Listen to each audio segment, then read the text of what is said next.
Olá, ouvintes! Sejam todos muito bem-vindos e muito bem-vindas ao podcast Conceituados. Olá, ouvintes, tudo bem? No episódio de hoje falaremos de organização, como podemos fazer uma gestão do tempo e otimizar nossos estudos. Essa organização de estudos estará representada em diferentes níveis educacionais e também na área profissional, sendo assim servindo para todos os nossos ouvintes. Mas, e como será que a gente pode se organizar? O nosso podcast é para você que busca organizar e obter informações sobre o uso dos mapas conceituais. Tudo isso através de dicas e conversas descontraídas. Lá no episódio 0, você encontra mais informações sobre a iniciativa, além de conhecer toda a nossa equipe. Agora vamos lá aos nossos convidados do dia. Adailton Pereira Baleiro é licenciado em Física pelo IFSP, possui especialização em ensino de física pela Unicamp, pelo programa RED4. Atua como professor de física desde 2008 na rede estadual de São Paulo, é aluno de mestrado do PIEC na modalidade ensino de física, é integrante do grupo Mapas Conceituais desde 2019. E também teremos hoje na nossa conversa um outro integrante do nosso time do Conceituados, o Zé, que já se apresentou. Qualquer coisa, se você quiser saber mais sobre ele, dá um pulinho no episódio 0. Vamos começando com as perguntas. Primeiro agradecendo vocês a sua presença. Vocês se consideram uma pessoa organizada? Olha, eu me considero hoje uma pessoa organizada. Não foi sempre assim, tá? Mas hoje, com algum aprendizado que eu tive de algumas técnicas de organização e por necessidade de me organizar também, tanto para a minha vida profissional como na minha vida acadêmica, hoje eu me considero uma pessoa organizada. E aí, Adailton, fala aí, você se considera uma pessoa organizada? Eu também me considero uma pessoa organizada. Eu vejo que isso é fundamental para a gente poder render mais. Eu tenho essa necessidade porque eu acabo esquecendo muito sobre datas, sobre até ideias que a gente tem mesmo. Então, eu preciso da ajuda de calendários, né? Os calendários que existem hoje, os calendários virtuais nos ajudam muito, nos ajudam a lembrar de datas importantes, de reuniões, de consultas médicas, por exemplo, né? E um local onde a gente possa anotar as nossas ideias, nos programar para realizar coisas, enfim. Eu acredito que eu seja, assim, uma pessoa organizada. Vocês deram exemplo das suas organizações no cotidiano, mas como que vocês se organizam no dia a dia de vocês? Vocês diferenciam a organização da sua rotina pessoal para o trabalho que vocês desempenham, ou sua rotina de estudos, ou todas seguem a mesma linha de pensar e de organizar? Bom, como eu falei anteriormente, né, eu uso algumas ferramentas, vamos dizer assim, né, para minha organização do dia a dia. Eu, inclusive, tenho uma formação, né, eu sou Scrum Master, e eu utilizo algumas ferramentas que são utilizadas nesse framework chamado Scrum para poder organizar as minhas tarefas. Porque teve momentos da minha vida onde eu tinha tantas tarefas para fazer e no final das contas eu não conseguia concluir nenhuma delas, porque eram tantas, eu ia fazendo um pouco de uma, um pouco de outra e não ficava nada com uma qualidade que eu poderia desempenhar. Então, por exemplo, uma ferramenta que eu uso é o Trello. O Trello, ele é um site, né, trello com 2ls.com, ele me auxilia a saber quais são as tarefas que eu preciso realizar e eu determino, por exemplo, naquela semana, quais tarefas eu dou conta de fazer naquela semana. Então, é uma forma de eu organizar tarefas, por exemplo. Hoje, como eu já tenho, antes de entrar na academia, né, de voltar para a academia, na verdade, eu já tinha uma rotina de trabalho bem organizada usando ferramentas. Então, quando eu voltei para a academia e agora estou fazendo mestrado, como eu já tinha esse hábito anteriormente, eu mantive minha mesma rotina de organização que eu usava no trabalho e uso também agora no mestrado. Bem, eu também utilizo algumas ferramentas para me organizar. Depois que eu entrei no mestrado, a rotina do grupo, o nosso grupo é bem organizado, né? Então, a rotina do grupo me trouxe algumas ferramentas que eu acabei incorporando, inclusive, na minha rotina pessoal. Uma delas é a agenda do Google. Então, na agenda do Google eu coloco consultas médicas, reuniões, enfim, tarefas em geral que eu tenho, coisas que envolvem data geralmente, né? Porque eu sou muito perdido com datas. Então, para não esquecer, eu utilizo muito a agenda do Google. Além disso, eu também, por uma rotina do nosso grupo, também utilizo o Scrum, em que a gente estabelece um planejamento sobre o que a gente vai fazer no dia seguinte, né? Fazendo uma avaliação do que a gente, um balanço do que a gente conseguiu fazer ou não no dia atual. Eu também utilizo o caderno de anotações, né?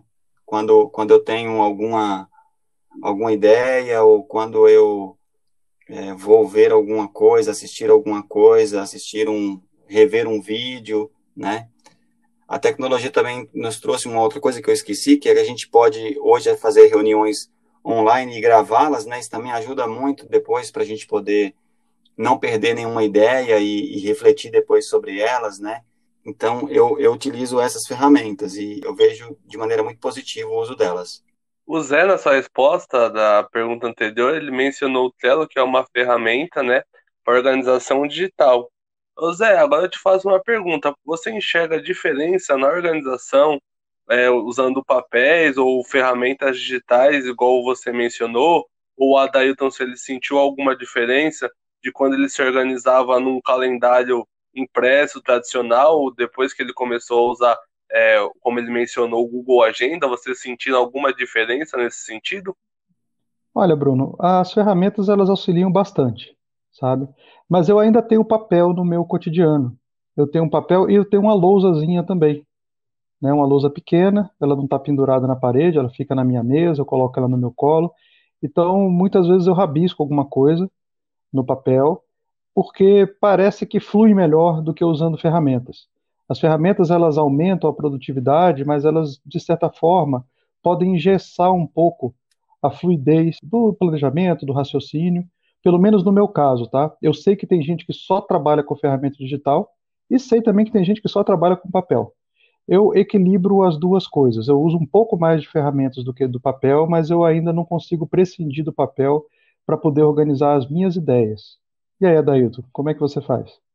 Eu também não consigo abrir mão do papel, não. Talvez isso seja uma questão relacionada à idade, enfim, à geração, mas eu não consigo abrir mão do papel. Não tenho nenhum problema com utilizar também o recurso digital, mas no papel, de fato, como você disse, você tem uma fluidez maior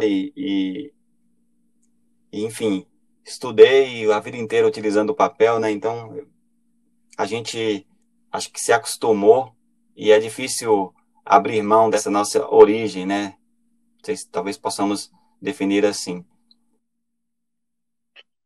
Vocês, nas suas respostas, mencionaram um pouquinho das rotinas do grupo de pesquisa que a gente está inserido, mas você poderiam dar outros exemplos de como a organização da instituição que vocês trabalharam, ou até mesmo do grupo, como vocês mencionaram, ou de alguma atividade que vocês fazem profissional ou pessoal, se elas colaboram de forma positiva para o rendimento de vocês? Vocês poderiam mencionar algum exemplo?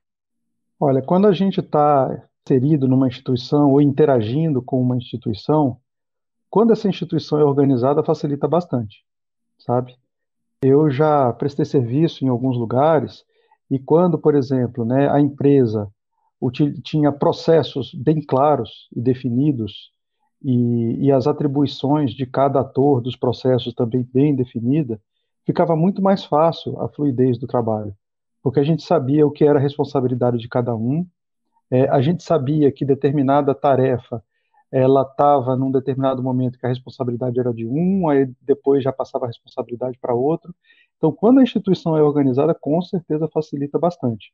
Mas ainda assim, isso não isenta a pessoa de ser organizada também, tá? Porque, por exemplo, se a instituição não é organizada, a pessoa pode se organizar de alguma forma. Mas se a instituição é organizada, a pessoa continua também tendo que se organizar, senão ela não consegue acompanhar a organização da instituição. Então, essa experiência que eu tenho assim do meu cotidiano profissional mostra isso de uma maneira bem clara para mim, né? Eu também penso bem parecido com vocês. Acho que nós podemos pensar o nosso grupo de pesquisa como uma instituição, né? E ele é bem organizado, né? Então, isso me ajuda muito, porque você consegue direcionar os seus esforços, né? De uma maneira, você consegue dosar a sua energia adequadamente quando você tem essa organização na instituição, né? Se você não tem uma instituição que não é organizada, você tem um desperdício de energia. Isso vai acabar se refletindo em você talvez se dedicar demais a uma tarefa que talvez não seja tão necessária, e se dedicar de menos em uma tarefa que talvez fosse essencial naquele momento. Então, essa organização das instituições, ela contribui muito, e eu concordo contigo quando você diz que de nada adianta a instituição ser organizada se a pessoa também não for, né? É preciso que as duas sejam, né? Senão, o que vai acontecer é que, se a pessoa não consegue se organizar, é que de nada vai adiantar a instituição ter sido organizada. Porque em uma instituição organizada, cada um tem seu papel, cada um tem seu período, seu tempo para cumprir uma tarefa, por exemplo, e se a pessoa não se organiza para cumprir essa tarefa, ela compromete, de repente, todo o trabalho da instituição. Essa questão da gestão do tempo inclui os mapas conceituais. Vocês já pensaram em usar essa ferramenta como também uma forma de acrescentar essa organização que vocês mencionaram anteriormente? Então, Bruno, a gestão do tempo, o que eu vejo, passa por algumas coisas que são importantes, né? A primeira delas é a gente saber a nossa capacidade de executar as coisas, né? Às vezes uma tarefa para uma pessoa ela demora um tempo e para uma outra pessoa aquela mesma tarefa ela pode demorar um outro tempo, né? Então a gente conhecendo a nossa capacidade, que ela é limitada, né? A gente consegue fazer as coisas de maneira organizada. No grupo a gente estuda uma teoria chamada teoria da carga cognitiva, que ela se aplica mais à área de educação, né? E nessa teoria da carga cognitiva, estudam-se duas cargas, né? A carga intrínseca, que, por exemplo, quando a gente fala de ensino, então a carga intrínseca é aquela carga necessária para aquela carga, na verdade, que é intrínseca a um determinado conteúdo, tá? Então ela não muda de pessoa para pessoa. E a carga extrínseca é aquela relacionada ao material instrucional para se aprender aquele estudo. Quando eu me deparei com essa teoria, eu fiz uma espécie de paródia para as minhas atividades do dia a dia. Então, quando eu vou organizar o meu tempo para executar uma determinada tarefa, uma determinada atividade, eu vejo assim, qual que é a complexidade intrínseca dessa atividade? Ou seja, para eu entender e para eu me organizar para fazer essa atividade, existe algo intrínseco nela que vai me tomar um tempo para aí sim eu conseguir executá-la. Então eu determino qual que é a complexidade intrínseca e depois a complexidade extrínseca, que é a complexidade para a execução da tarefa, que pode ser usando ferramentas, então eu vou conseguir ser mais rápido, mas se eu não tiver uma ferramenta disponível, eu vou ser um pouco mais lento. Então eu fiz essa espécie de paródia, e então eu consigo determinar com algum grau de precisão o tempo final que eu vou precisar investir para fazer uma determinada tarefa. E isso é pessoal de cada um. Então, hoje, eu dificilmente pego mais coisas do que eu consigo dar conta, porque eu tenho essa visão organizacional, né? Fazendo essa adaptação da teoria da carga cognitiva. E agora tem um detalhe, né? A gente normalmente, quando fala em organização, a gente normalmente pensa no tempo, né? No tempo de fazer as coisas. Só que para a gente colocar as ideias no lugar, para a gente entender melhor o que a gente precisa fazer, isso é atemporal, vamos dizer assim. E eu vejo que é nesse ponto que os mapas conceituais me auxiliam bastante, né? Quando eu preciso entender, por exemplo, o meu projeto de pesquisa, se eu coloco ele num mapa conceitual, as ideias do meu projeto de pesquisa, eu consigo organizar essas ideias melhor. Então veja que é uma ferramenta para organização de ideias e não organização de tempo, organização de conhecimento. Então nesse ponto o mapa conceitual ele se torna uma ferramenta importantíssima para a minha organização. Na verdade, organizar o tempo, né, ter uma gestão do tempo, é uma coisa que requer muita maturidade, né? Não é simples organizar o tempo, porque, como você disse, requer a gente saber os nossos limites, né? O que eu dou conta de fazer em determinado período, né? Então, isso não é algo simples, né? Requer a pessoa se conhecer muito bem, né? Saber as suas limitações, saber o que ela consegue entregar. Então, essa gestão do tempo, ela não é simples. Como você também disse, a questão dos mapas conceituais, eu vejo que eles podem ser úteis, de repente, para a gente ganhar tempo, Zé. Porque, como você disse, eles são organizadores de ideias, né, de conhecimento. Então, às vezes, fazer um primeiro mapa possa consumir um tempo bastante grande, só que depois você vai acabar se beneficiando disso, porque quando você, por exemplo, lê um texto e lê um artigo, enfim, faz um mapa conceitual, e depois de um tempo você quer relembrar as ideias daquele artigo, se você for lá no mapa, você rapidamente você vai recuperar as ideias principais daquele artigo. Então, veja, você vai levar um tempo para fazer aquele mapa inicialmente. Mas, quando você precisar relembrar as ideias, o mapa te entrega isso num tempo muito curto.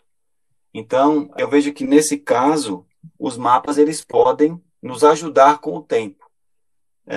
Não sei se gerenciar exatamente o tempo, mas podem nos ajudar a recuperar informações de maneira muito rápida em algum momento que a gente precise. Olha aí, gente, que bate-papo bacana sobre organização, falando sobre ferramentas, e acabamos agora de finalizar com a gestão do tempo.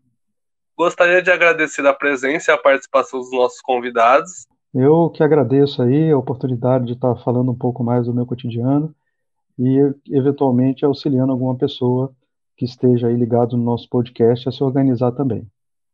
Eu também agradeço a gente poder passar essa nossa experiência, né?